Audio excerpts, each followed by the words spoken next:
Salam, hər vaxtınız xeyir. Bugün biz fiqurların sahəsi mövzu izahına baxırıq. Fiqurların sahəsi. Başladıq üçbucağın sahəsindən. İxtiyari bir üçbucaq, hər hansı bir üçbucağın sahəsini tapmaq üçün əgər iki tərəfi verilib, arasında bir alfa bucağı verilərsə, onda 2/1 AB sinüs alfa düsturu ilə hesablanır. Yəni S bərabərdir A-nı vururuq B-yə, bir də vururuq sinüs alfaya, bölürük 2-yə. Sinüs alfa məsələn burada 30 dərəcə tutaq ki verilib. Cədvəl qiymətləri var da. Tərəfləri vurursunuz. Sinüs 30 dərəcədə nə olur? 2/1 bölünsün 2 yazırsınız. Yəni məsələn mən bir nümunə göstərdim də. Deməli bu ixtiyari üçbucaq olsun. İki tərəfi arasında bucaq verilərsə, AB sinüs alfa bölünsün 2 düsturu ilə sahə tapılır. Gəldik. Eyni zamanda bir oturacaq, bir hündürlük varsa, oturacağın çəkilmiş hündürlüyün yarısı. Yəni sahəni tapanda oturacağımızı vururuq hündürlüyə, bölürük 2-yə. Məsələn, oturacağı tutaq ki 7 verib, hündürlüyünü verib 2, sahəni tapanda 7 vururuq 2-yə, bölürük 2-yə. Cavab oldu 7. Məsələn. Sonra davam edirik. Heron düsturu. Heron düsturu nə vaxt tətbiq olunur? Əgər üçbucağın tərəfləri müxtəlif olarsa, yəni A, B, C, məsələn, fərqli verilib də, düzdür, müxtəlif tərəfli bir üçbucaqdırsa, onda Heron düsturu vasitəsilə sahə tapılır. Heron düsturu necə hesablanır? Birinci, yarım perimetr tapılır. Tərəfləri toplayıb 2-yə bölürük, olur bizim yarım perimetrimiz. Sonra sahəni tapanda kökün altında perimetrin cavabı nədirsə onu yazırıq, vurulsun. Bir dəfə perimetrdən A-nı çıxırıq, qiymətini yazırıq. Bir dəfə B-ni çıxırıq, qiymətini yazırıq. Bir dəfə C-ni çıxırıq, qiymətini yazırıq və kökün altından cavabı çıxardırıq. Bu olur bizim Heron düsturumuz. Düzbucaqlı üçbucağın sahəsi katetlərin hasilinin yarısına bərabərdir. Yəni A kateti vurulsun, B kateti bölünsün 2. Sonra düzbucaqlı üçbucaqda bu hipotenuzdan çəkilən hündürlük var. Təsəvvür edin bu bir oturacaq, bu da bir hündürlükdə belə deyək. Oturacaq vurulsun hündürlük, yenə də həmin qaydanı tətbiq edirik. C vurulsun H bölünsün 2. Oturacaq və oturacağa çəkilmiş hündürlüyün hasilinin yarısı. Bərabər yanlı düzbucaqlı üçbucağın sahəsi, yenə də eyni şey. Baxın, katetlər hasilinin yarısı A vur A bölünsün 2. Sonra sahəni tapanda, bərabər yanlı düzbucaqlı üçbucaqda sahəni tapanda hipotenuzun kvadratını bölürsüz 4-ə. Bərabər yanlı düzbucaqlı üçbucaqda hipotenuzun kvadratını 4-ə böləndə olur bizim sahəmiz. Bərabər tərəfli üçbucağın sahəsi A kvadrat kökdə 3 bölünsün 4 ilə hesablanır. Məsələn, tərəfimiz olacaq, tutaq ki 5, bizdən sahəni soruşacaq. Onda deyirik ki 5-in kvadratı, yəni A-nın kvadratı verilən tərəfin kvadratını vurursunuz kökdə 3-ə, bölürsünüz 4 olur. 25 kökdə 3 bölünsün 4. Bu olur bizim bərabər tərəfli üçbucağımızın sahəsi. Sonra bərabər tərəfli üçbucaqda deməli sahəni tapanda kökdə 3 H kvadrat bölünsün 3. Yəni buna ehtiyac bu kifayət edir də sahəni tapmaq üçün. Bu kifayət edir. Sonra gəldik. Üçbucaqda tərəflər hansı nisbətdədirsə, sahələr də həmin nisbətdə olur. Belə bir qayda var. Üçbucaqda sahələr hansı nisbətdədirsə, tərəflər də həmin nisbətdədir. Ona görə S1-in S2-yə bərabərdir M-in N-ə, o da bərabərdir A-nın B-yə. Məsələn, tutaq ki, tərəflərimiz 2-nin 3-ədir, düzdür? Onda sahəmiz də 2S, 3S olacaq. Yəni, bərabər nisbətdə bölünür. Tərəflərlə sahə arasında əlaqə. Sonra ABC üçbucağıdır, median çəkilir. Medianın görürük ki, tərəfi yarı bölür, düzdür? Median üçbucağı 2 bərabər sahəyə bölür. SS. Əgər üçbucağı mən 3 medianını çəkmişəmsə, onda nə qədər hissə alınır? 1, 2, 3, 4, 5, 6. Onda 6 bərabər sahəyə bölünür. Məsələn, ümumi sahəni 60 versə, hər sahəyə 10 düşəcək. Əgər medianlar kəsirsə, baxın burada, onda 3 dənə bərabər hissə varsa, onda ümumi sahəni 3 hissəyə bölürük. Bura fikir versək, deməli, orta xətti düzdür. Orta xətti isə, bura S-in, bura 3 isə necə olub? Orta xətti isə mən bunu tamamlasam bura düzdür. nə qədər neçə hissə alındı? Burada 4 dənə hissə alındı. Onda bura S, bura S, bura S. Ona görə bu A, M-in S 3 dənə S olub. Baxın, burada da göstərir. Aşağıda göstərir ki, yəni 4 dənə hissə ümumi sahəni 4-ə bölsəm, hərəsinə 4 hissə ayrılır. Çünki orta xətt olduğuna görə bərabər hissələr ayırıb.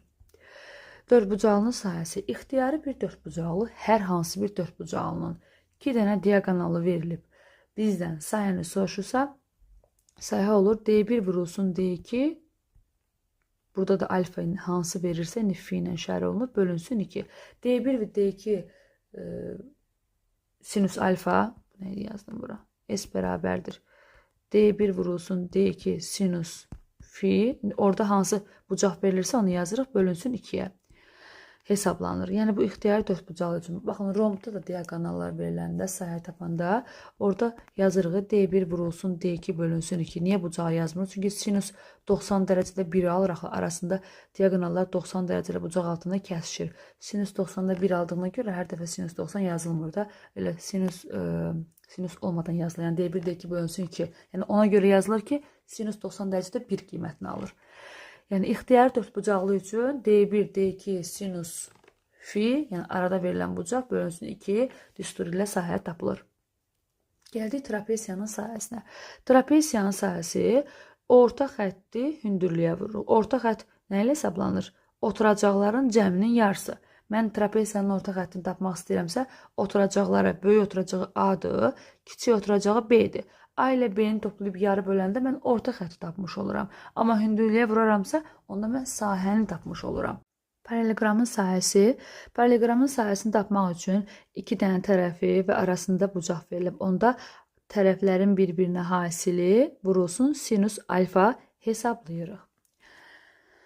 Əgər tərəf ona hündürlük çəkilibsə, onda biz onun sahəsini tapmaq üçün baxın, A tərəfindən çəkilib HA hündürlüyü düzdür. A-nı vururuq HA-ya, olur bizim sahəmiz. Və ya B tərəfinə HB hündürlüyü çəkilibsə, yəni B-yə hündürlüyü çəkilibsə, B-ni həmin o hündürlüyə vururuq, olur bizim yenə sahəmiz. Əgər bir diaqonalı var, düzdürmü? Diaqonalın birini göstərib. Bir də həmin diaqonala HD bir dənə hündürlüyü çəkilib. Onda mənim diaqonalım var. Bir də HD hündürlüyü çəkilibsə onda sahəni tapmaq üçün həmin o diaqonalı vururam. Ona çəkilən hündürlüyə olur mənim sahəm. Paralelogram 3 hissəyə bölünüb. Baxın, 3 dənə sahəyə bölünüb.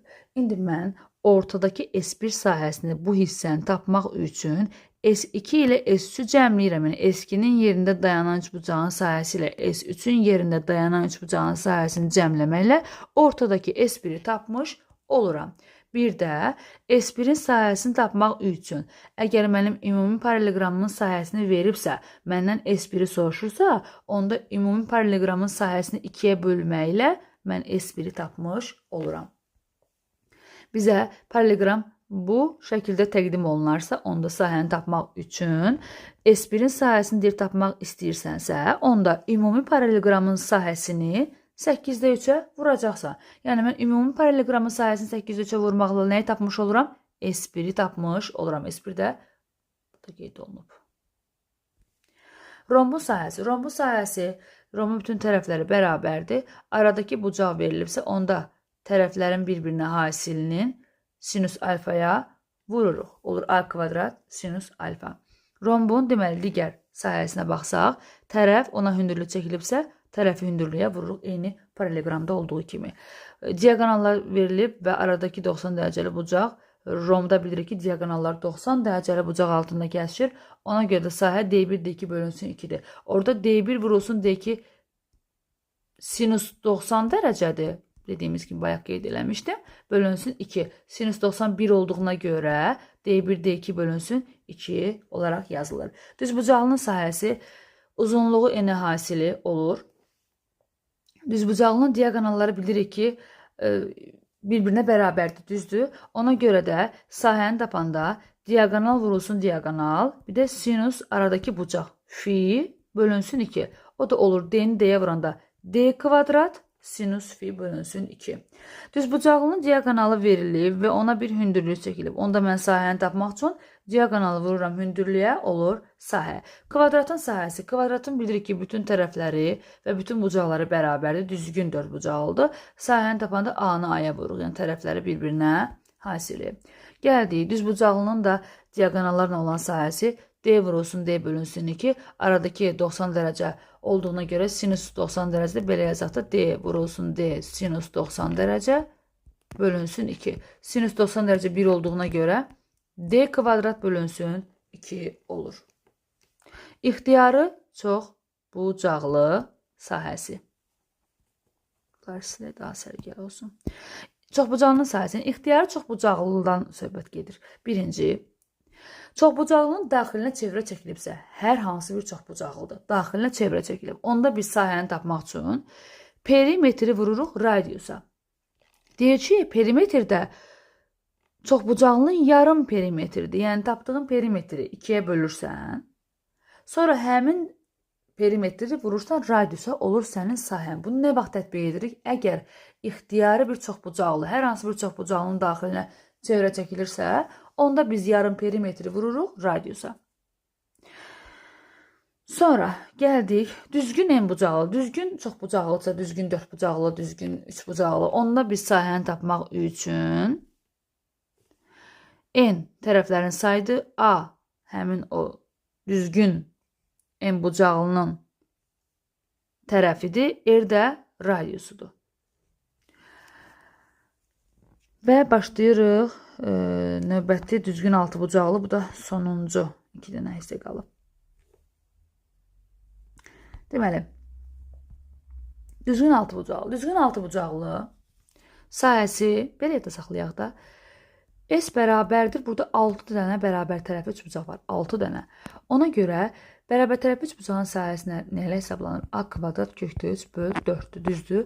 Həmin o 6 dənə olduğuna görə 6-ya vururuq. Oradan da ixtisarlara gedəndə 6 ilə 4. Burada 2 qalır, burada 3 qalır. Ona görə 3 kökdə 3 A kvadrat bölünsün 2 olur. Ola bilər bu düsturu yadda saxlamaq bizi çaşdıra bilər. Bunu belə yadda saxlayırıq da. 6 dənə bərabər tərəfli üçbucaq olduğuna görə bir dənəsinin sahəsi nədir? A kvadrat kökdə 3 böl 4-dür. 6 bucaqlı olduğuna görə 6-nı vururuq A kvadrat kökdə 3 böl 4-ə. Oradan da alınır ki 3 kökdə 3 A kvadrat bölünsün 2. Gəldik sektora. Sektor 2 dənə radius arasında qalan hissədir. Düzdür? Mən sektorun sahəsini tapmaq istəyirəmsə, pi kvadratını vururam alfaya. Alfa burada verilən bucaqdır. Alfaya bölürəm 360 dərəcəyə. Əgər məndə alfa radianla verilərsə, onda bu düsturla hesablayıram. 2də 1 r kvadrat, yəni radiusun vururam radiana. Bunu yadda saxlayın. Hələlik bu qədər. Sağ olun.